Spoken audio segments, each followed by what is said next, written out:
Law commission of India அதுவும் 1999 ரொம்பவே எடுத்து சொல்லி நாட்டுக்கு டெவலப்மெண்ட் சீர்குலையறதுக்கான காரணம் ஆயிடுது. இந்த மாதிரி ஸ்திரம் இல்லாம கவர்மெண்ட் மாறிட்டே இருக்கிறது.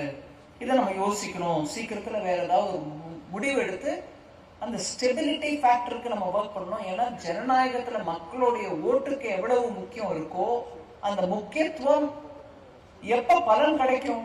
ஸ்டேபிளா அந்த கவர்மெண்ட்டை ஆட்சி செய்ய விடணும்.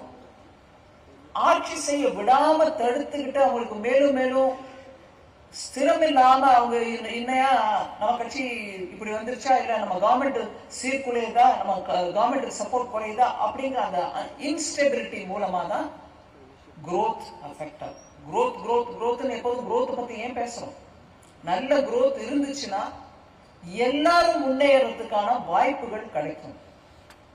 ஒரு குடும்பத்தில் இருக்கக்கூடியவங்களுக்கு வாய்ப்பு கிடைச்சிருச்சுனால அவங்க பெட்டரா அவங்க பிள்ளைங்களை படிக்க வைப்பாங்க, நல்ல ஹாஸ்பிட்டல் கிடைக்கும், அதுக்கப்புறம் அவங்களுடைய வாழ்க்கை தரம் உயரும்.